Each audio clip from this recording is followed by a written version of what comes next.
Contenido y esquema de la Iniciativa de Ley General de Archivos, que tendrá como moderador al maestro Freddy Meave Galindo, asesor del Subsecretariado de la Función Pública. Les recordamos que pueden seguir la transmisión de este foro vía streaming y vía Twitter con el hashtag Archivos para no olvidar. Le damos la más cordial bienvenida al maestro Freddy Meave Galindo, asesor del Subsecretariado de la Función Pública. El maestro Freddy es licenciado en Derecho y maestro en Derecho Constitucional con más de 15 años de experiencia en la Administración Pública Federal. Actualmente colabora con la Secretaría de la Función Pública como asesor del Subsecretariado de la Función Pública, encargado de atender temas vinculados a la política de recursos humanos, apertura gubernamental, gobierno digital, mejora de la gestión, ética e integridad pública. En el ámbito profesional, en materia de archivística, se desempeñó como director de Asuntos Jurídicos del Archivo General de la Nación. Trabajó en la elaboración del proyecto de iniciativa de Ley General de Archivos y ha fungido como representante del Archivo General de la Nación del Sistema Nacional de Transparencia. En el ámbito internacional, participó en un grupo de trabajo de Honduras para la elaboración de su Ley General de Archivos y colaboró en la redacción del documento de referencia sobre combate al tráfico ilícito del patrimonio documental de la Nación. Muchas gracias por su presencia y tiene usted el uso de la palabra, maestro. Buenas tardes, muchas gracias a todos por estar aquí. Seré breve porque llevamos un poco de rezago en la cuestión de términos. Bueno, antes que nada quiero darle las gracias a la doctora Mercedes de Vega, la directora general del Archivo General de la Nación, por esta invitación, al doctor Francisco Acuña, también presidente del INAI, por darnos la oportunidad. Sin más preámbulos, quisiera darle la palabra a nuestra primera ponente, la doctora Isa Luna, a la cual le agradezco estar aquí y le aprecio mucho su presencia. Muchísimas gracias, doctora. Leeré un poco la síntesis curricular de la doctora. Ella es coordinadora del área de Derecho de la Información en el Instituto de Investigaciones Jurídicas de la UNAM, es investigadora titular en el Instituto de Investigaciones Jurídicas también de la UNAM, es doctora en Derecho de la Información en la Universidad de Occidente, en Sinaloa, tiene una maestría en Derechos Humanos por la Universidad London School of Economic and Political Science, Reino Unido, y ha sido investigadora en el programa de Derecho Comparado y Políticas en la Universidad de Oxford, en Reino Unido. A lo largo de 18 años se ha especializado en temas de información y gobierno. Sus libros más recientes son Transparencia Legislativa y Parlamento Abierto y Transparencia, Acceso a la Información Tributaria y el Secreto Fiscal, Desafíos en México. Ha escrito más de 80 artículos y capítulos en libros académicos. Es miembro del Sistema Nacional de Investigadores. Durante el 2010 participó dentro del grupo de expertos seleccionados por la Secretaría Jurídica de la Organización de Estados Americanos para redactar la Ley Modelo de Acceso a la Información y Guía de Implementación. En el 2015, la UNAM le otorgó el reconocimiento Distinción Universidad Nacional para Jóvenes Académicos por sus aportaciones a las ciencias sociales y en el 2018 el reconocimiento Sor Juana Inés de la Cruz. Dirige la revista Estudios en Derecho a la Información en coedición con el Instituto de Investigaciones Jurídicas de la UNAM, la Facultad de Ciencias Políticas y Sociales de la UNAM, el Centro de Investigaciones y Docencia Económica CIDE y el Instituto Nacional de Transparencia, Acceso a la Información y Protección de Datos Personales, INAI. Es coordinadora del Observatorio de la Corrupción y la Impunidad, proyecto con fondos PAPIT UNAM del Instituto de Investigaciones y Jurídicas de la UNAM, la Facultad de Ciencias Políticas y Sociales y el Instituto de Investigaciones en Matemáticas Aplicadas y Sistemas, que estudia patrones y comportamiento en torno a la corrupción y sus impactos. Pues muchísimas gracias, doctora. Muchas gracias. Gracias, Freddy. Un placer estar aquí con ustedes esta tarde. Enhorabuena por los organizadores de este evento, enhorabuena Mercedes, enhorabuena a los comisionados del INAI encargados de esta coordinación, un éxito rotundo en los albores de lo que ya pensamos y nos imaginamos que será la Ley General de Archivos que en próximas fechas estará, esperemos, publicada en el Diario Oficial de la Federación. Voy a hablar un poco sobre la creación, algunas partes del proceso que me interesa resaltar y después me centraré en algunas aportaciones importantísimas del diseño normativo en el que nos estaremos enfrentando muy pronto. Primero, decir que este ha sido un proceso muy largo, en el que hay muchos actores involucrados, ha habido muchas personas que han opinado sobre este proceso, han sido consultadas muchas instituciones públicas, privadas y organizaciones de la sociedad civil, y que francamente hay que reconocer que quien ha impulsado esta incansable lucha pues es la doctora Mercedes de Vega, desde el Archivo General de la Nación, convencida de que este es un tema fundamental para todo el país y desde luego para los archivos en los estados y la forma en la cual tenemos que concebir esta materia. Y en ese camino, la UNAM ha aportado también parte de sus opiniones con los expertos en archivos, con los expertos en derecho, y trabajamos con las instituciones en un foro. Hace pues, ya varios años Freddy estaba también dentro del Archivo General de la Nación coordinando esos esfuerzos, y con él tuvimos la oportunidad y el agrado de compartir bastantes ideas. ¿Qué dice el dictamen de la Cámara de Senadores? ¿Cuáles pueden ser desde la exposición de motivos, cuáles son las intenciones de esta legislación y por qué llegamos hasta aquí? Un poco como en el camino de la transparencia, llegamos a la conclusión de que necesitábamos homologar esta materia, de que necesitábamos estándares nacionales para todas las entidades de todos los niveles de gobierno, y que esta materia tenía que estar en el centro de la importancia de la administración pública. Así que la misma exposición de motivos en el dictamen del Senado reconoce que este debe de ser una de las acciones que se generen a partir de la aprobación de la ley, la homologación y la generación de estándares nacionales sobre métodos y medidas de organización, protección y conservación de documentos. Pero también establece esta exposición de motivos, y así lo reconocieron los legisladores mexicanos que aprobaron esta nueva ley, para poder determinar las bases de organización y funcionamiento del Sistema Nacional de Archivos. La creación de un nuevo sistema nacional que busca como mecanismo de cooperación establecer la política nacional y conducir la materia archivística a nivel nacional. Y finalmente menciono dentro de esta exposición de motivos, aunque es larguísima y es muy rica la información que está contenida en ese documento, es un debate muy amplio, son más de 300 páginas, que les recomiendo que otro día analicen, no hoy, porque hay un punto que se resalta aquí, que es que uno de los objetivos de esta ley es contribuir al ejercicio del derecho a la verdad y a la memoria y a los derechos humanos. Nuestra legislación nace desde este momento con una intención de promoción de derechos humanos, como lo decía el expositor anterior. En Colombia, pues los archivos han sido fundamentales para el proceso de paz. En México, los archivos son fundamentales también para nuestro proceso de rendición de cuentas en materia de derechos humanos, y esto es algo que reconocieron desde el principio y que está desde las primeras iniciativas que se trabajaron en la materia desde la Secretaría de Gobernación con el Archivo General de la Nación, las organizaciones de la sociedad civil y también el Senado. Una propuesta que ha nacido desde el seno particularmente de quienes trabajan en los archivos y de quienes conocen su relevancia en derechos humanos. Un par de cosas que van a cambiar, bueno, muchísimas cosas van a cambiar a partir de la aprobación de esta legislación, pero yo quisiera centrarme en algunas que son muy interesantes. A lo largo de todas las discusiones de esta legislación hubo una gran controversia y discusión en relación a si el Archivo General de la Nación iba a ser ese órgano garante que la Constitución, en la reforma al artículo 6º en el año 2014 estableció como un órgano, la necesidad de un órgano rector.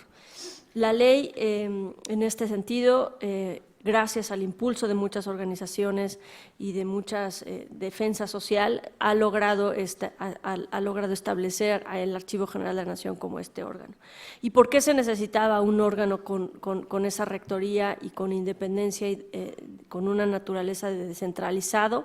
Pues porque argumentaban estas instituciones, se necesita un órgano que esté imparcialmente dirigiendo la materia y fuerza y ajeno a las presiones políticas y resguardando desde luego el patrimonio cultural y el patrimonio nacional en México.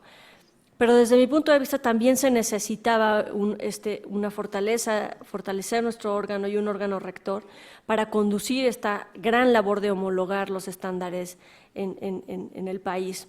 Eso no puede funcionar solamente con aprobar una ley, necesitamos el liderazgo de una institución que lleve a cabo estrategias para que la homologación sea una realidad y que las prioridades, porque va a haber muchas cosas que hacer, que las prioridades estén sentadas desde una perspectiva práctica y asentada a las realidades locales de nuestros estados, ¿no?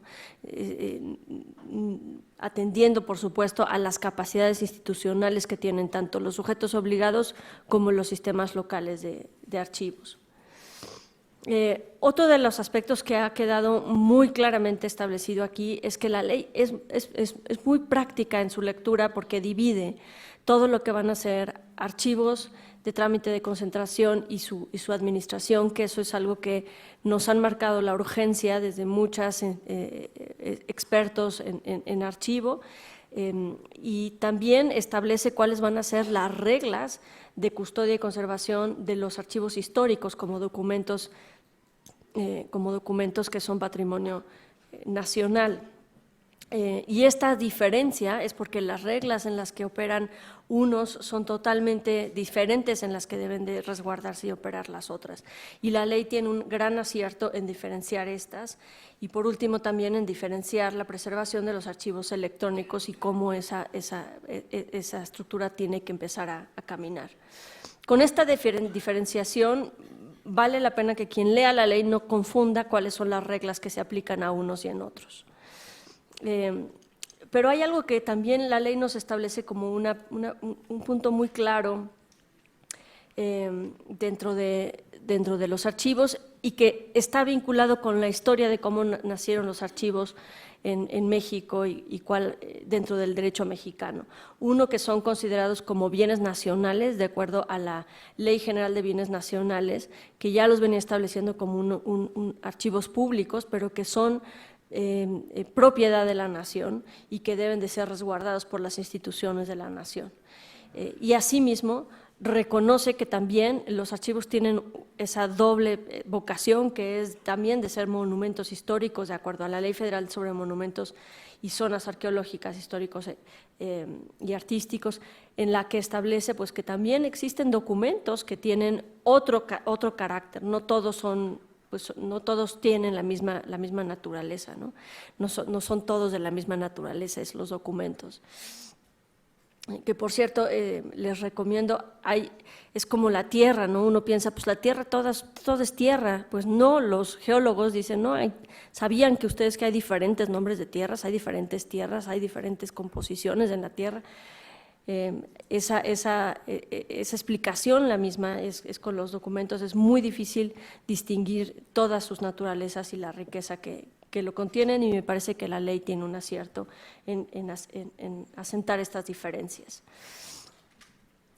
Los documentos históricos tienen una naturaleza distinta y en esta ley que recientemente se ha aprobado, establece que esos documentos históricos serán de consulta irrestricta. Este es un debate, se centra dentro del debate que yo mencionaba anteriormente sobre la importancia de hacer públicos los archivos históricos. Y la ley establece que, desde luego, es de consulta irrestricta, lo establece el artículo 11, son fuente de acceso público, lo establece el artículo 36, cuando se hayan desincorporado aquellos valores primarios y con autorización de la transferencia secundaria de un archivo histórico. Cuando esto suceda así, cuando estos archivos históricos sean transferidos con estas características, no podrán ser reservados como confidenciales. Por lo tanto, aquellos que no lleguen en esa propiedad a los archivos históricos y que contengan datos personales, la ley establece que serán competencia, su acceso será competencia de este instituto, del Instituto Nacional de Transparencia. Y con eso me parece que se resuelve de una manera muy inteligente la forma en la cual se debe de acceder a los archivos, pero también la forma en la cual se deben de entregar a los archivos históricos para no generar una confusión sobre su acceso y su clasificación. La ley establece un abanico de retos institucionales. Por primera vez, los titulares de las áreas coordinadoras y de las áreas operativas tendrán un rango en el cual no serán solamente funcionarios como antes se les conocía, funcionarios de segunda o funcionarios que no tenían un rango de importancia dentro de la jerarquía de gobierno. Esta ley establece que se tendrá que hacer una reestructura institucional dentro de cada uno de los sujetos obligados y que esos personales tendrán que tener una licenciatura que sea afín a las áreas de los archivos.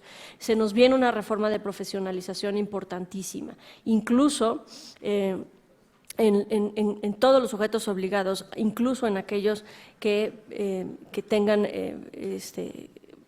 diferentes circunstancias, como por ejemplo los fondos y fideicomisos o los sindicatos o cualquier otro sujeto obligado que reciba recursos públicos. Por lo tanto, esta será uno de los grandes retos de la implementación que tendrá que establecerse por prioridades y con metas programáticas desde mi punto de vista para que sea posible avanzar paulatinamente en esta creación de capacidades. Y finalmente, quisiera resaltar un punto que a mí me interesa mucho, que es que quedó establecido dentro de esta ley. Nosotros tenemos muy pocas leyes en México en la que se establece un sistema de control de seguridad de información. La Ley General de Transparencia no es una de esas. La Ley General de Transparencia está redactada a partir del acceso máximo y la publicidad de la información y sobre todo desde el punto de vista del usuario para evitarle los obstáculos en su acceso. Tenemos otra ley que recientemente fue aprobada que sí establece controles de seguridad y medidas de seguridad para la protección de la información que el Estado tiene, que es, por ejemplo, la Ley de Protección de Datos Personales, que establece responsables y un desglose completo de cuáles van a ser los controles y la seguridad de esa información, porque se considera que es información que le pertenece a las personas, pero desde luego es información que el Estado debe de resguardar. No tenemos ese esquema de seguridad para información de seguridad pública o de seguridad nacional. Si ustedes voltean a ver los archivos de nuestras secretarías de seguridad pública o de las procuradurías, son una verdadera ventana abierta a quien tenga dinero para comprar información. Son una fuente irrestricta de riesgos y de responsabilidades en donde todo eso está completamente diluido. Por primera vez, esta legislación establece un mecanismo lógico de control de riesgos y de responsabilidades para establecer, de acuerdo a las jerarquías, a los recursos humanos, a la estructura organizacional y al control de los activos, la información, los archivos deben de estar contenidos en ciertas áreas. Esto ahorita lo estamos diciendo muy fácilmente y a la ligera. Esto es una revolución de control interno. Va a ser una revolución de poderes internos en donde pues ya cualquiera de cualquier jerarquía ya tenía acceso a ciertos documentos y con una organización que debería de haber estado desde el inicio de nuestras administraciones públicas, que no se llevó a cabo, pues esto se convirtió en una vendimia de documentos y de información. Y eso ahora vamos a tener que establecerlo. Para mí, esta es un área prioritaria y una aportación fundamental de la Ley General de Archivos a nuestro sistema mexicano, a nuestro sistema de gobierno y de administración pública, para sentar, no solamente organizar los archivos, organizar el poder interno. Desde mi punto de vista, esto va a tener una repercusión importantísima en el poder y la jerarquía de la información internamente. Y eso tendremos que hacerlo de una manera abierta, ¿no? Esto tiene que tener un debate fundamental dentro del Sistema Nacional de Archivos de reciente creación, tiene que tener una importancia enorme porque va a ser una revolución y una reorganización institucional y va a ser la base para poder aplicar de una mejor manera el derecho de acceso a la información que actualmente se ve mermado por una falta de organización de control y de riesgos internos de los documentos, debido a que cualquier persona que no tendría que tener acceso a esos documentos, pues decide reservar la información por otro tipo de intereses ajenos al derecho de acceso a la información. Así que ahí esta ley no solamente, como decían los expositores anteriores, no solamente beneficia el derecho de acceso a la información en la forma en la cual la información va a estar más accesible, sino desde mi punto de vista va a ser más legal, va a ser una información que efectivamente tendrá que pasar por un control institucional y tendrá que estar dentro de las áreas que tienen competencia para conocer esa información de una manera más organizada, y eso repercutirá también en la calidad de la información. Hay muchos aspectos muy interesantes dentro de esta legislación. Me parece que tenemos que abordarla desde el punto de vista progresivo, ¿no? La aplicación, su implementación tendrá que ser de una manera progresiva. Crea órganos muy novedosos que son de consulta, que son órganos técnicos, que son órganos de gobierno para la rendición de cuentas, pero también para la especialización técnica de la migración digital. La ley es una ley muy completa que gracias al debate público que se ha llevado, pues quedaron las mejores aportaciones en ella. Les dejo estos comentarios sobre la mesa y les agradezco su atención.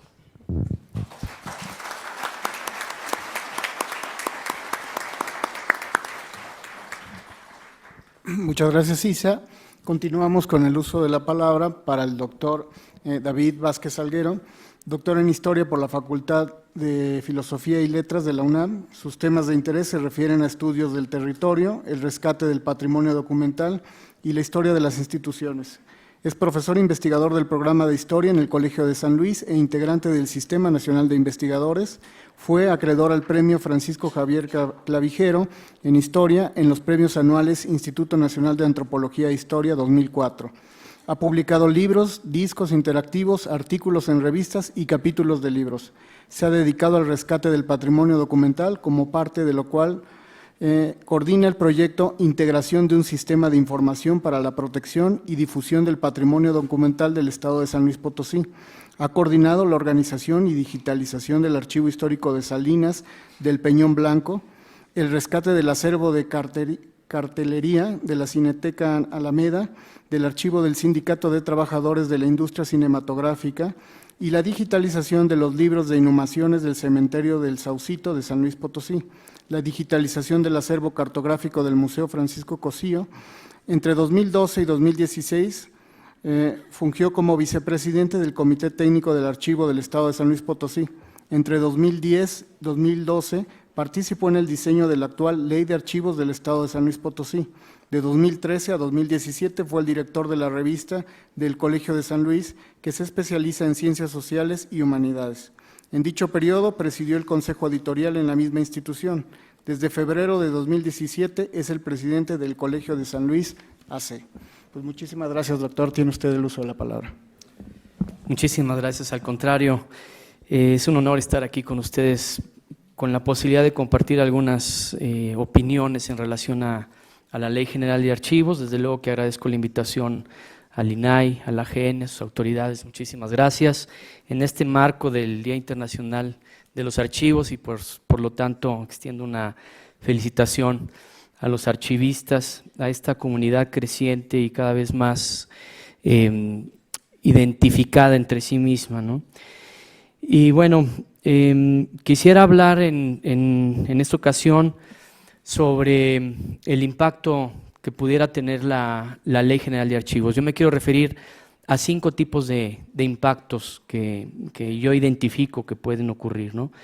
El primero de ellos es el más evidente, no es el impacto jurídico. Después voy a hablar sobre el impacto administrativo, el impacto económico, el impacto social y el impacto político, ¿no?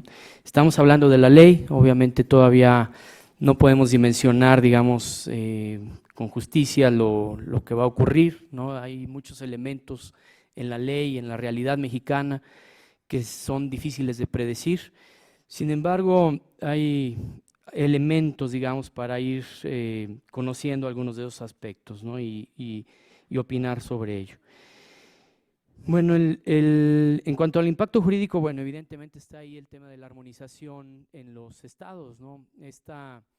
El hecho de que nuestro país tiene diferencias no solo en su marco legislativo, sino en sus realidades sociales y económicas, pues implicará también, y políticas, implicará también una serie de estrategias necesarias. Ya se ha hablado aquí de la vinculación con Copecol y Segov, pero me parece que hay que ir un poquito más allá en ese sentido, porque la armonización va a implicar también modificaciones a una serie de marcos normativos en los estados, ¿no? Incluso pudiera ser que en algunos casos a nivel constitucional de los propios estados, no necesariamente a nivel de leyes de archivos o leyes de transparencia, ¿no?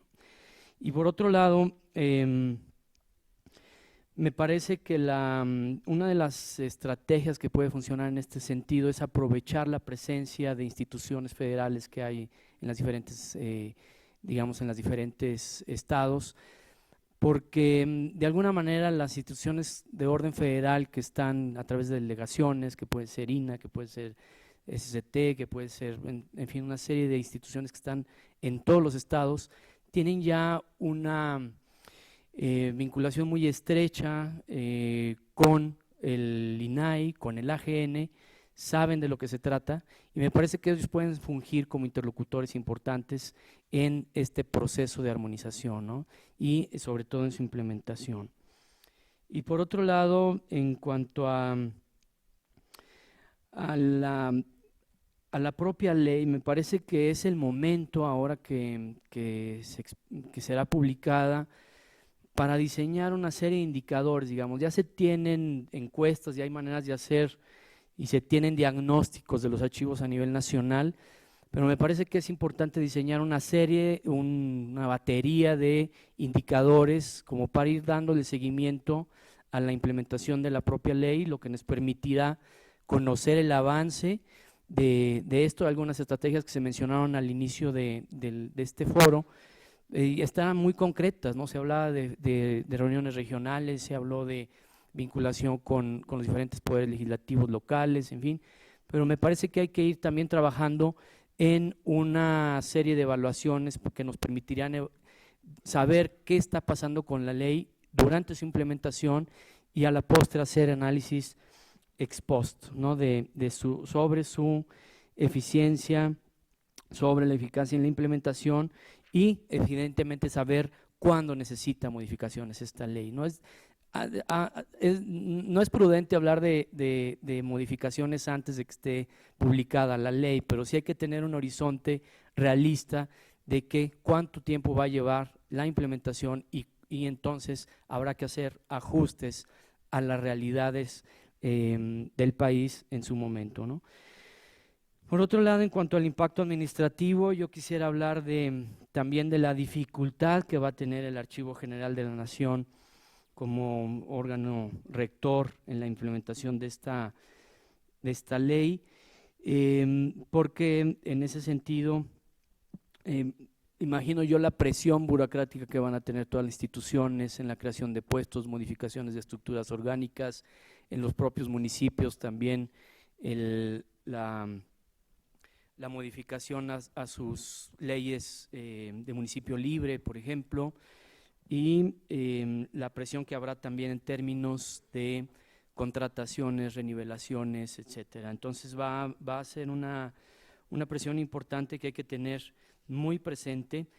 Yo lo que sugiero aquí precisamente para reconocer esa diversidad en los diferentes órdenes municipal, estatal, federal y además hablando de otro tipo de archivos y además en las diferentes partes del país, yo lo que sugeriría es crear agendas regionales, ¿no? Así como se van a hacer foros, es importante reconocer qué está pasando en los diferentes puntos del país y establecer agendas de las regiones para ir trabajando en la implementación de manera diferenciada. se aspira a homogeneizar las cosas, pero eso no va a ser posible de manera homogénea ni de manera, digamos, directa. Entonces, trabajar en el diseño de agendas regionales nos podría permitir al Archivo General de la Nación saber en qué partes hay que poner mucho más énfasis y sobre qué, ¿no? Sobre qué temáticas y sobre qué, si es un tema de recursos, si es un asunto de armonización, etcétera, ¿no? Por otro lado, en cuanto al impacto económico, evidentemente habrá un reto mayor para encontrar los recursos. Ya se habló de que hay que tener la creatividad, la iniciativa para buscar los recursos necesarios. No va a haber aumentos de presupuestos, claro que todos los sujetos van a tener que estar buscando reordenar sus presupuestos, su planeación. En ese sentido, mi sugerencia es crear, no sé si uno o varios, es algo que hay que analizar, fideicomisos, ¿no? Precisamente en concordancia con las agendas regionales, y hacer fideicomisos en donde puedan participar municipios, estados y desde luego la federación, en donde participe y tenga presencia el Archivo General de la Nación, y crear no muchos, ¿no? O sea, o uno solo que atienda varias partes del país, o varios de índole regional, en donde se pueda dar seguimiento creando fondos concurrentes de gobierno federal, de gobiernos de los estados, de gobiernos municipales. No sería un asunto obligado, sería algo de voluntad de cada una de las instituciones para acceder a recursos que se estuvieran concursando año con año y que tengan que ver con infraestructura, con capacitación, con certificaciones, etcétera. Por otro lado, en cuanto al impacto social, y voy a hablar un poco también aquí como científico social y como historiador, yo siento que la ley contribuye a construir un nuevo diseño del Estado-Nación mexicano, puesto que los mexicanos, a pesar de las diferencias y desequilibrios regionales, que compartimos todos un solo patrimonio documental. Es decir, tenemos la posibilidad de compartir un lenguaje identitario que nos hace coincidir en un mismo sentido de origen y desarrollo institucional. Pues este grandísimo corpus documental que se constituirá como patrimonio documental del país y que da a la vez sustento a las decisiones de las autoridades, se hará aún mucho más visible y accesible. Habrá un reto que es el de incluir a las comunidades indígenas, que también tienen documentos y testimonios, no siempre escritos, y lo mismo para el caso de ejidos y comuneros que tienen dispersa su documentación, ¿no? Entonces, en este sentido, yo creo que la Ley General, a través de este concepto de patrimonio documental, nos da la posibilidad de pensarnos como una sola nación, no importa las diferencias regionales, no importando esos desequilibrios, compartiendo un corpus documental que nos vincule, ¿no? En una historia y en una construcción institucional continua. Por otro lado, habrá un impacto importante en el ejercicio de las ciencias sociales, no solo por la creación de archivos históricos, los centros de investigación, de los propios centros de investigación como el que yo pertenezco, o de las universidades, sino por la transformación teórica y metodológica para realizar investigación. Yo me pregunto, una vez que se establezcan plataformas digitales donde sea posible acceder a documentos de archivo, de concentración, de trámite históricos incluso, ¿cómo vamos a hacer la historia del siglo XXI, ¿no? ¿Cómo los historiadores vamos a hacer la historia del siglo XXI? Entonces, y ahí va a jugar un papel muy importante la inteligencia artificial y desde luego la serie de metadatos y las bases que se sienten ahora para la organización de esos archivos que se está anhelando tanto y que, bueno, será un reto pues que será muy grande y a muy largo plazo, ¿no? En este mismo rubro yo percibo, ya se mencionó, lo hace mi compañera de mesa, el tema de la profesionalización del personal, ¿no? ¿Cómo ando de tiempo? Bueno, el tema de la profesionalización del personal, me parece que la AGN pudiera también dar las pautas para crear un servicio profesional de carrera para archivistas, ¿no? Porque lo que vemos mucho es rotación de personal, vemos mucha falta de certificación en el personal, y me parece que si se va construyendo también un servicio profesional de carrera para archivistas, se puede ir evitando la pérdida mayor que tienen los municipios cada 3 años, que es la pérdida de su personal que ya aprendió a hacer las cosas y que luego tiene que irse y es sustituido por nuevos, ¿no? Y en ese sentido, desde luego que habrá una revolución, como ya se apuntó, sobre una revolución educativa, y va a ser muy importante la creación de esas nuevas profesiones.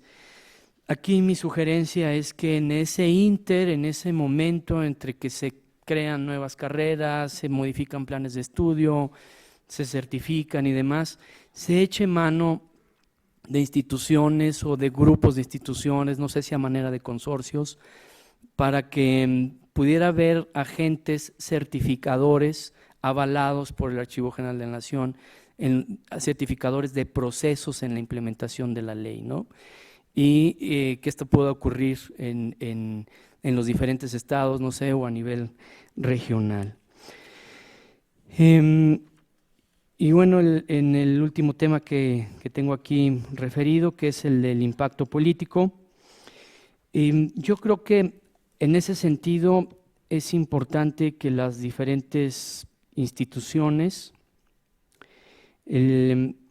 perdón, me voy a referir a un tema que dejé un poquito al lado, que tiene que ver con lo social y con lo administrativo, y es porque me brincó en la pregunta que hicieron en la primera mesa sobre el sistema informático para, digamos, conectar a los sistemas de archivos.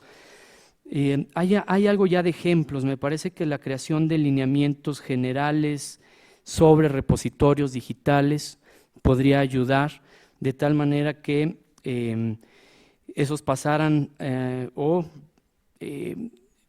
implementaran lo básico para los sujetos o los entes obligados de manera similar a lo que ocurre actualmente con los repositorios nacionales e institucionales de la ciencia, ¿no?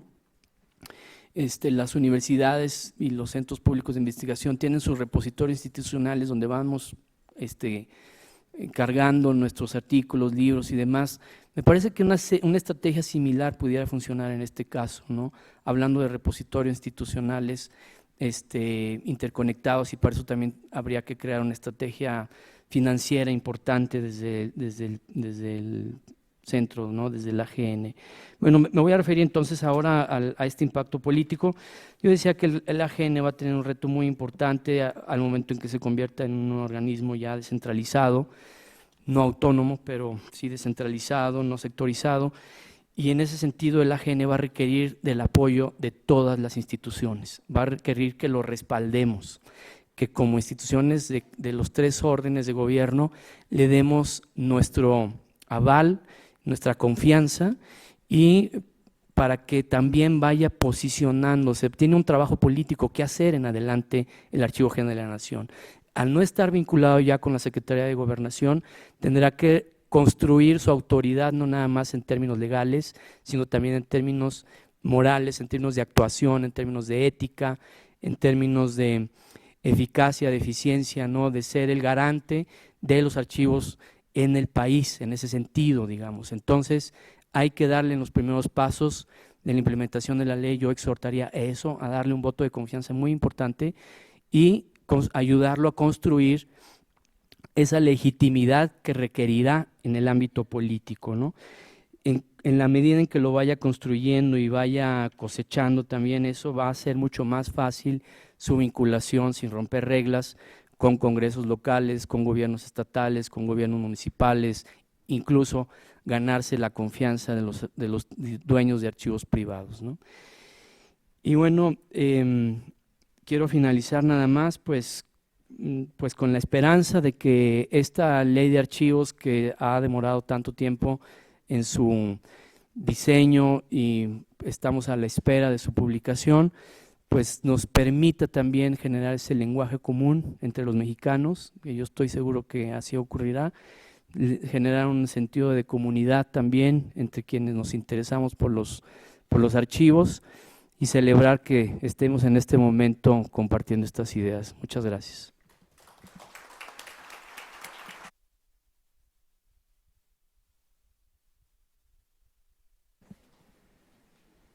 Muchas gracias, doctor. Continuamos con la presentación de la licenciada Claudia López Iglesias. Ella es egresada de la carrera de Informática Administrativa. Desde hace 18 años está dedicada a la gestión de recursos de la información. Ocupó el cargo de directora del Sistema Nacional de Archivos en el Archivo General de la Nación. Fue directora del archivo en el Acervo Histórico Diplomático de la Secretaría de Relaciones Exteriores y actualmente se desempeña como asesor senior especializado en gobernanza de la información y compliance corporativo. Ha participado en el desarrollo de 9 disposiciones normativas derivadas de la Ley Federal de Archivos. Entre otras disposiciones destaca el anteproyecto de Ley General de Archivos y los lineamientos para la organización y conservación de los archivos emitidos por el Sistema Nacional de Transparencia. Colaboró durante el proceso de consulta normativa y pilotaje de implementación del modelo de gestión documental de la Red de Transparencia y Acceso a la Información. Es co-creadora del software Argio, herramienta que respalda la gestión de recursos de información mediante el registro de los documentos de archivos, soporte papel y electrónico. Intervino en la elaboración de 3 estándares de competencias laborales a través del Consejo Nacional de Normalización y Certificación de Competencias Laborales, el CONOCER. Ha contribuido con diversas instituciones como la Asociación Mexicana de Impartidores de Justicia y el Tribunal Superior de Justicia del Estado de Hidalgo, la Facultad de Derecho de la UNAM, el Bancomex y del Servicio de Enajenación de Bienes. Muchísimas gracias, Claudia. Muchísimas gracias, Freddy. Muchas gracias. Para mí hoy, y desde que supe que ya estaba el proyecto de, bueno, pues ya el instrumento normativo de la ley, para mí fue una emoción y es una emoción muy grande estar aquí. Un agradecimiento a mi mentora, la doctora Mercedes de Vega, por tener esta oportunidad de participar en el desarrollo de estas políticas públicas, al INAI también, que nos ha brindado su apoyo a lo largo y el acompañamiento a lo largo de todo este camino, que han sido un poco más de 3 años. Y cuando me pidieron que participara y que hablara de la estructura, del instrumento normativo y el contenido, pues empecé a hacer como a garabatear y decir, a ver, bueno, pues tiene una estructura que tiene 3 libros, 9 títulos, 29 capítulos, 124 artículos y 17 transitorios. Pero en sí a mí eso no me daba nada y a ustedes lo pueden leer y pueden ver ese índice. Y algo que quería compartir es el cómo iniciamos en esta travesía a través del Archivo General de la Nación con todo este equipo de trabajo donde nos tocó de alguna manera hacer el primer saque, ¿no? Y después se fueron sumando otros actores, pero bien recuerdo cuando se hizo la reforma constitucional, cuando la doctora Mercedes de Vega nos mandó llamar a los directores, y en ellos estaba Freddy, pues algunos otros compañeros que están por aquí, no quiero empezar a nombrar para no omitir a nadie, pero me acuerdo del temor y la emoción que teníamos al iniciar este proyecto, y algo que me quedó muy grabado fue cuando la doctora Mercedes de Vega nos dijo, tenemos un reto muy grande, porque es hacer homogéneo lo heterogéneo. Entonces, con base en ello, pues entonces teníamos que encontrar un modelo donde este Sistema Nacional de Archivos pudiera ser implementado en los 3 niveles y en los 3 órdenes de gobierno. Y pues nos dimos a la tarea de entender qué nos estaba pidiendo la reforma constitucional. Y pues sí, nos estaba pidiendo que teníamos que crear archivos homogéneos, que teníamos que crear ciertas técnicas archivísticas que permitieran conservar los documentos en un orden, clasificados, disponibles, con una garantía de calidad y que aparte pudieran ser preservados, ¿no? Que fuera ágil su búsqueda.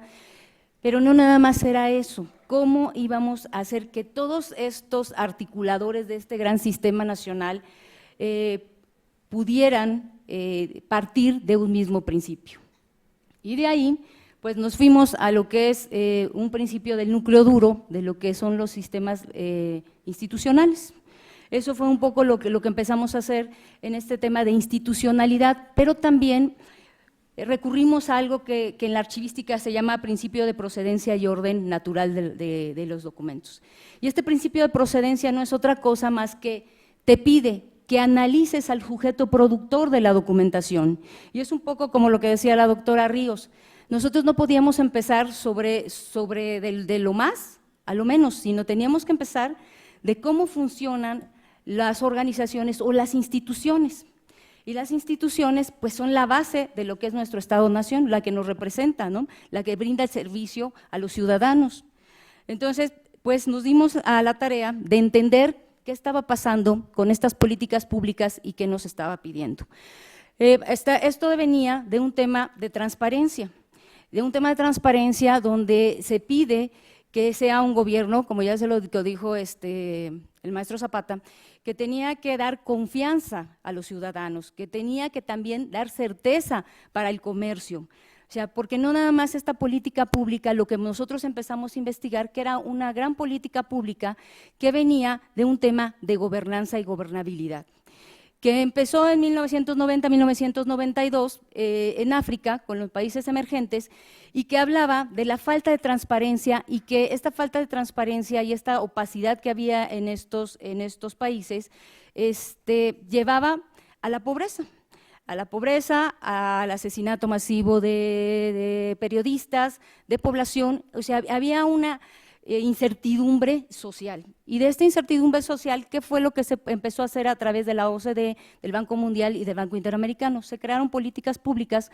que están muy relacionadas a las 11 reformas estructurales. No voy a hacer mucha historia, pero es importante el contexto de cómo llegamos a esto, porque teníamos que entender qué era lo que teníamos que resolver y contra quién teníamos que estar coordinándonos, que era un sistema de transparencia, que era un sistema que no estaba decantado, pero que ya estaba funcionando, que era el sistema de fiscalización con una armonización contable y que aparte de ahí venía lo que era un sistema nacional anticorrupción. Entonces, todo esto se nutre a través de sistemas de información. No hay nada que se genere en ninguna organización, sea pública o privada, que no se genere a través de la información, la toma de decisiones, pero esto involucraba recursos humanos, recursos materiales, ¿sí?, recursos financieros. Pero también lo que nos dimos cuenta es que estas políticas públicas estaban entrelazadas y su punto de partida ¿quién era? ¿O a quién era toda esta carga administrativa de política pública? Pues a los entes públicos, a los poderes públicos. Entonces, pues tratamos de entenderlo desde un punto de vista de gestión administrativa, donde es una organización que necesita de personas, de recursos humanos, de recursos materiales y de recursos financieros, que tiene valores, que tiene misión, que tiene un marco normativo, que tiene una razón de ser, que tiene indicadores de gestión y que se rige a través de una guía de conducta, que ahora la conocemos a través de estos códigos de conducta o estos códigos de ética, que viene muy aparejado al marco interno de control. Y esto también tiene que ver con el tema anticorrupción, ¿sí? Y de ahí este marco interno de control, marco integrado de interno de control, que lleva la Auditoría Superior de la Federación, que también es un integrante de estos sistemas de sistemas. Entonces empezamos a analizar todos los actores y qué teníamos que hacer, y era partir del núcleo duro del Estado, que eran las instituciones, pero verdaderas instituciones. ¿A qué nos referimos con esto? Hicimos un poco de historia y vimos cuáles eran los 7 momentos donde había habido reformas administrativas respecto a esto. Hay un artículo muy interesante en la revista Cielo, que fue un poco de donde sacamos esta información, el equipo de trabajo, y dice: el cambio institucional en la reforma y modernización de la administración pública mexicana. Y habla de 6 momentos que empiezan, no voy a tardar mucho en esto, en lo que lo localizo, denme unos momentos, pero bueno, habla básicamente de que son 7 momentos. Y estos momentos es a partir del siglo XVII, siglo XIX, el siglo XX y el siglo XXI, con todas estas reformas estructurales que no nada están impactando a México, sino que están impactando a todos los países miembros de la OCDE, ¿sí?, que tienen que establecer un sistema de confiabilidad. ¿Por qué? Porque ya no estamos en la sociedad del conocimiento, ni en la sociedad de la información, estamos en una sociedad de la economía colaborativa, donde debe haber una confianza entre los que están negociando y entre los que están intercambiando sus mercancías y entre los que están haciendo una industria económica boyante para cada país. Entonces, lo que se está haciendo es generar confianza. ¿Para qué? Para que se venga a invertir, para que haya más desarrollo económico y más seguridad social. Bueno, en este orden de ideas fue lo que empezamos a construir a través de este sistema institucional de archivos, donde todas las instituciones tienen un marco de actuación que se lo da, pues ya sea un decreto de actuación, un estatuto orgánico. Entonces, es a partir de ahí que teníamos estos elementos, un marco normativo, información, personas, ¿sí?, tecnología y lo que eran los activos de información. Y era entender cómo estaban interrelacionados. De ahí que para nosotros, cuando hubo la discusión de la ley, cuando nos dijeron tienen que sacar el sistema institucional de archivos, nosotros lo peleamos muchísimo en las mesas. ¿Por qué? Porque es a través de ese núcleo duro que se genera la institucionalidad. ¿Por qué? No es un tema que tenga que ver con archivos lo que estamos hablando hoy, estamos hablando de gestión pública real. Todas las leyes que han salido anticorrupción, la de transparencia, la de protección de datos, y incluida esta, habla específicamente de un tema de institucionalidad. No hay creencia en las instituciones de gobierno, ¿sí? Y por eso toda esta economía colaborativa se da mejor entre particulares y ciudadanos, por eso se han creado plataformas como Uber, como estas que se rentan las casas. Entonces, toda esta economía se fue creando a través de un concepto de gobernanza, donde el mismo ciudadano toma el control de lo que es su gobierno y se vuelve un actor participativo. Ya no confiamos en las instituciones que tienen que aplicar la ley y como decía el mandato que dice, acátese pero no se cumpla, ¿no? Que era mucho en el tema de la colonia, ¿no? Que llegaban las órdenes reales y decía, ahí está el mandato, pero lo leemos, pero no lo acatamos. Y es un poco lo que tenemos aquí, leyes cosméticas, que es lo que hemos estado haciendo y tratando de ir parchando. Es real lo que está pasando hoy, estamos en una reforma institucional. Y entonces este núcleo duro cobra mucho sentido. ¿Por qué? Porque no tenemos que trabajar a partir de los sistemas institucionales de archivos, tenemos que partir a través de los sistemas de control interno, donde te dice cuál es tu misión, cuál es tu visión, cuáles son tus indicadores, para qué se te está dando el presupuesto, cómo tienes que ejercerlo y cómo tienes que medir la productividad que tienes respecto a esto, ¿sí? Y qué activos de información tienes, cómo los generas, quién tiene la responsabilidad de generarlos, cómo los custodias, y es un tema también de la seguridad y del control. Por eso es un marco integrado de control interno, donde todas estas leyes caen en este sistema institucional, pero como institucionalización de los entes públicos. Básicamente, eso fue lo que nosotros pensamos y tuvimos también que recurrir a generar estadísticas porque no teníamos puntos de comparación de dónde medir cómo estaban siendo eficientes. Teníamos referencias, había habido un censo en 2007, había habido alguna recopilación cuando se inició el Sistema Nacional de Archivos, por los años 60, 70 había algún censo. Y de ahí empezamos también a construir estadísticas, nos acercamos al INEGI para generar censos de gobierno y tener un apartado ahí, levantar la mano. Generamos un censo en 2014 también para conocer la situación de los archivos, pero más que la situación de los archivos era la situación de las instituciones en las que operan. ¿Por qué? Porque si ustedes se fijan, esto está íntimamente ligado con un tema que tiene que ver con, cuando ya dijimos de normativa, pero la normativa también tiene que ver con sus manuales de procedimientos, porque de ahí se entiende qué es lo que debo de hacer, cómo debo de hacerlo y quiénes intervienen en esto. Entonces, toda esta ley se pensó de ahí, doctora Ríos, a través de este núcleo duro de la institucionalidad gubernamental, donde una parte muy importante para el cumplimiento de estas políticas públicas es dejar que dejen de ser cosméticas, es dejar que las instituciones dejen de ser botines y dejen de ser la decisión patrimonialista de quien está en turno. Entonces, ese es el reto que tenemos con estas políticas públicas, ¿sí? Por eso la institucionalidad se vuelve fundamental en esta reforma y en estas políticas públicas. Yo les puedo hablar de lo que son, identificamos que tiene que haber entes normativos. ¿Por qué? Porque debe haber perfilamientos, roles, personas que ejecuten esa función. De hecho, la información está. No sabemos cómo, es de manera natural, la generamos todos los días y no nos damos cuenta. Es como cuando perdemos un órgano, perdemos un ojo, una mano, la echamos de menos cuando no lo tenemos. Los impactos, ¿cómo los sentimos cuando no tenemos la información? Cuando tenemos multas, sanciones, nos ganan demandas, ¿no? Pérdida de credibilidad. Entonces, básicamente, esto fue para nosotros la punta del iceberg, la punta de partida para nosotros generar esta ley. Generar instituciones sólidas donde se pudiera hacer toda la trazabilidad de la entrada de información, tener inventarios de los activos de información y quienes estaban involucradas en esa generación en el marco de sus funciones y atribuciones. O sea, podría hablarle también de que no es decisión de una sola persona, ni es decisión del archivista, ni el transparentólogo, ni el de la protección de datos. Hemos generado una serie de figuras para manejar la información institucional, y la información institucional es de todos y la responsabilidad es de cada uno de los funcionarios que estamos sentados ahí. A pesar de que se han generado una gran cantidad de tecnologías, esto no ha solucionado el manejo de información. Hay hoyos de información en este tema de Big Data, es ingente la cantidad de información que se está generando. Y de ella solo el 80% es un hoyo negro.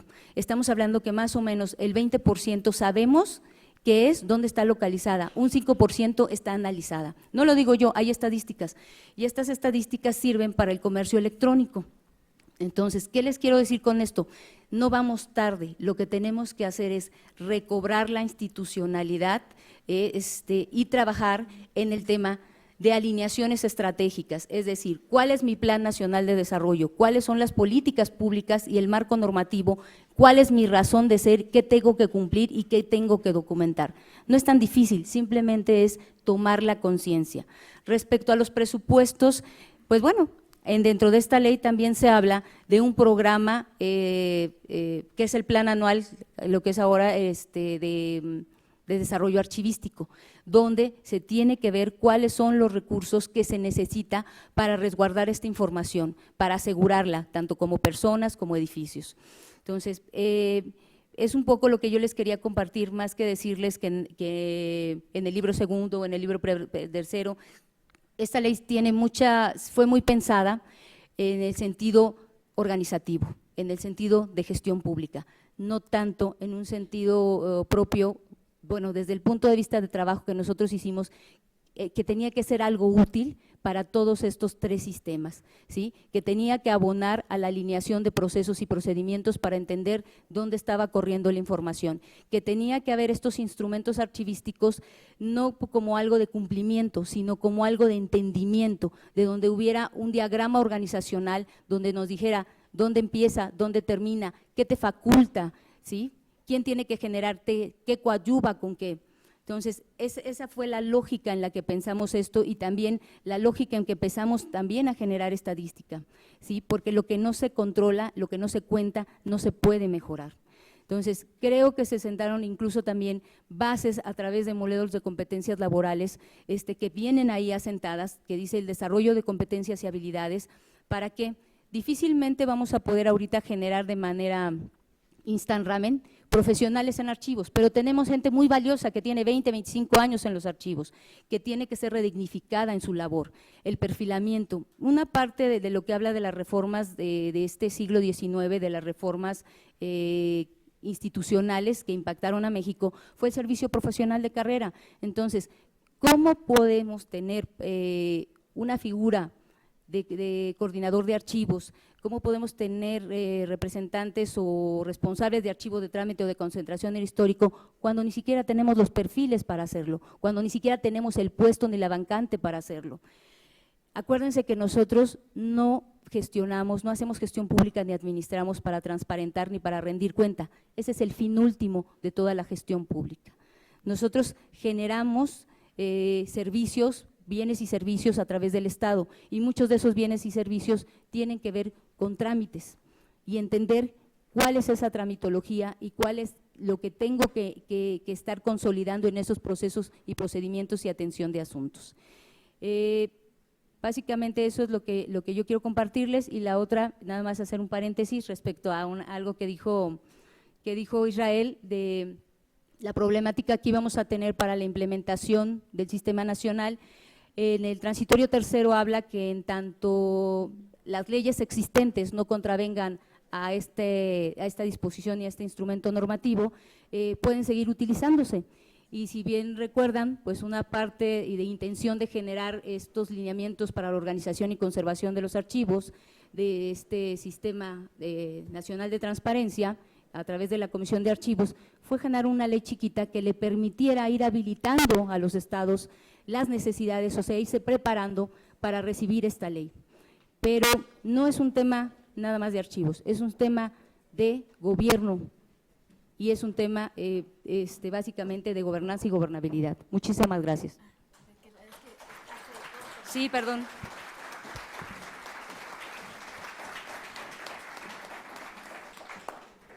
Muchas gracias, Claudia. Continuamos con una etapa de preguntas y respuestas. Les comparto sus preguntas. Muchas gracias. Empezamos con la doctora Isa Luna, si nos gusta apoyar. Bueno, una de las preguntas es muy importante, tiene que ver con si las universidades públicas autónomas están sujetas o quedarán sujetas por su naturaleza a esta ley. Las universidades públicas, la ley lo que toma es el mismo catálogo de sujetos obligados que las leyes de transparencia. Y como lo retoman esa lógica, establece como sujetos obligados, en esta versión es en el artículo 4, en la fracción 54, sujetos obligados cualquier autoridad, entidad, órgano y organismos del Poder Legislativo, Ejecutivo, Judicial, así como órganos autónomos. Entonces, si las universidades son órganos autónomos, entrarían como sujetos obligados, desde luego, por esta vía, en este artículo. Nos preguntan también sobre si la información confidencial que está en los archivos históricos se enviará a instituciones y quién haría las versiones públicas. Esa es una pregunta importante. La información, cuando esta ley general dice que los archivos históricos, los documentos históricos, estarán establecidos cuando su transferencia sea desincorporando sus valores primarios y con autorización, entonces no podrán ser reservados. Pero esta pregunta se refiere cuando sí contengan datos confidenciales que se conocen como datos personales sensibles. En este caso, lo que se establece es que el INAI va a tener que determinar bajo una prueba de interés público si efectivamente la información se abre o no se abre. Y la pregunta es, ¿y quién va a ser la versión pública? Según esta pregunta, pues depende quién tenga esa información. Si en algún momento se fue esos documentos a los archivos históricos o al AGN en caso de que se haya enviado, pues sí, efectivamente van a tener que ser el sujeto obligado que contiene, que custodia esa información, desde mi punto de vista, quien tenga que elaborar esas versiones públicas. Pero no en todos los casos va a ser el AGN, en algunos casos esa información está en archivos históricos de las propias instituciones y esa información que contenga datos personales pues tendrá que ser revisada en esa instancia. Y la última pregunta nos dicen si en el último párrafo del artículo 36, también donde se habla sobre datos sensibles, debe resguardarse en el archivo de concentración o histórico por el plazo señalado. Me parece que dice el proyecto que los que contengan datos personales sensibles conservarán tal carácter en el archivo de concentración por 70 años, según esta parte de la legislación. y ahí, por lo tanto, tendrán que ser resguardados en esta materia.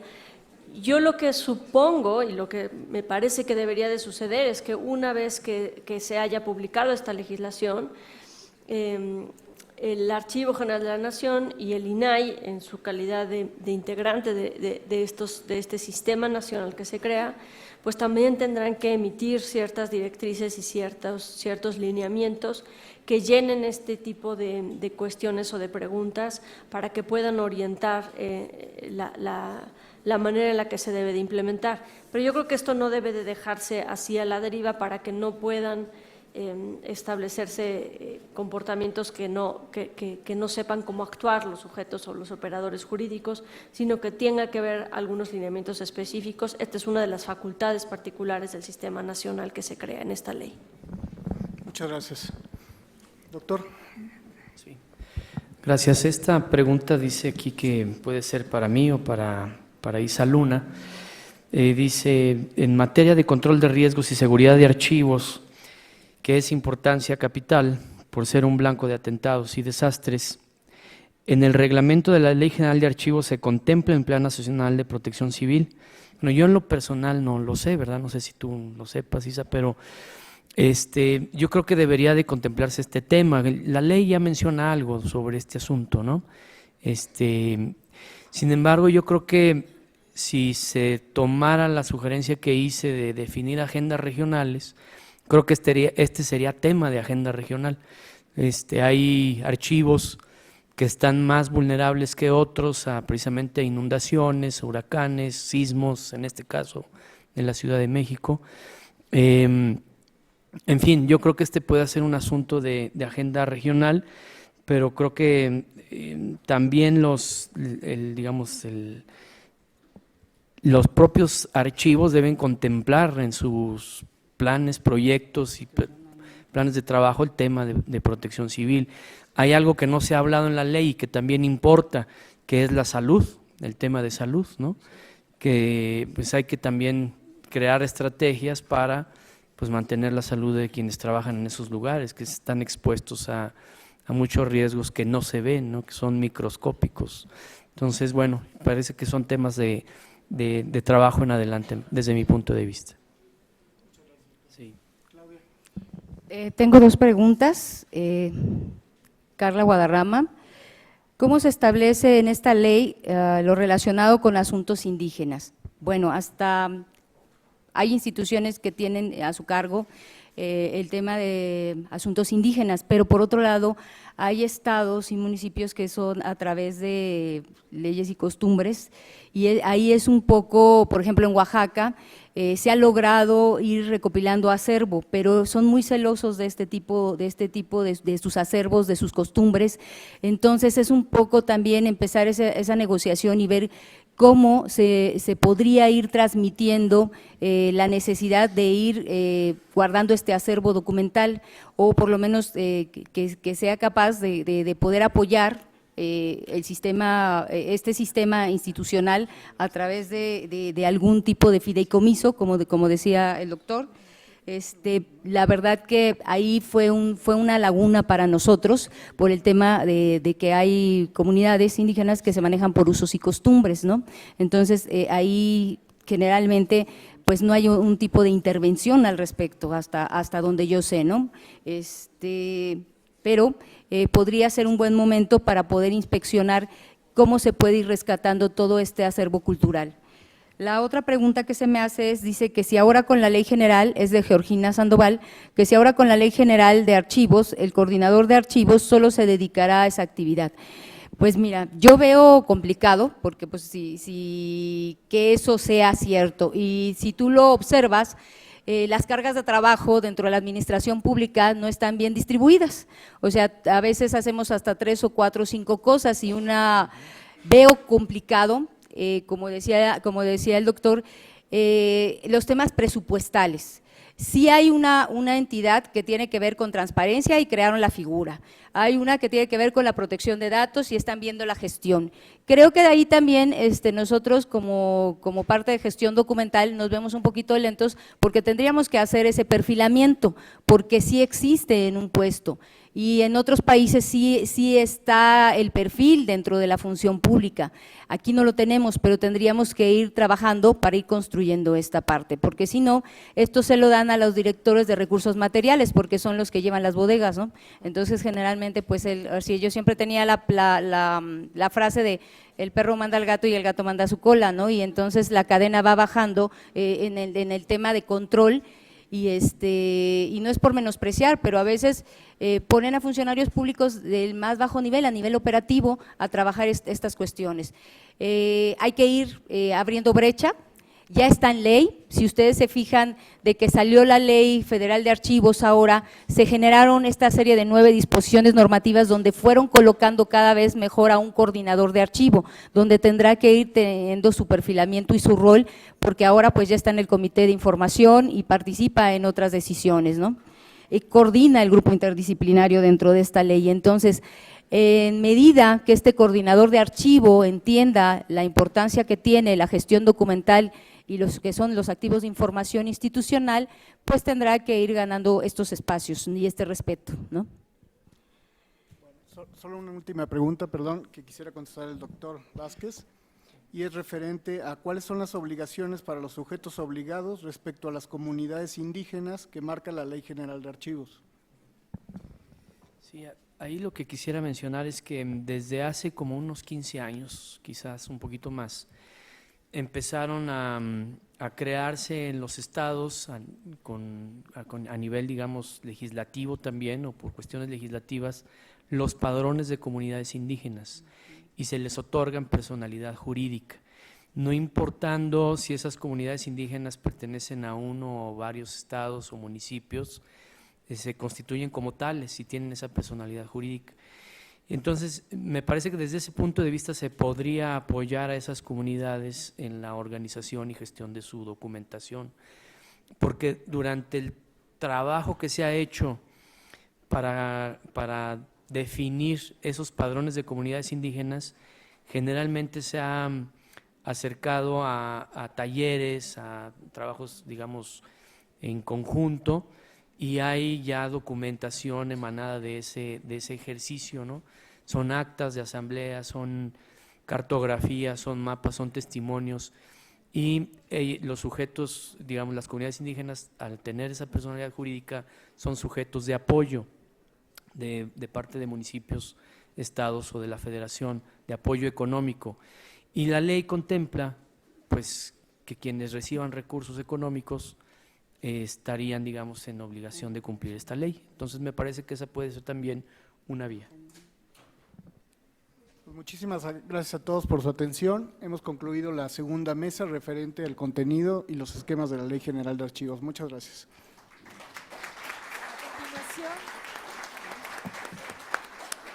A continuación, el maestro Freddy Meave hará entrega de los reconocimientos a nuestros ponentes. Tendremos un receso y reiniciaremos actividades a las 4 de la tarde con la mesa 3, denominada La protección de los datos personales en los archivos históricos. Muchas gracias por su atención.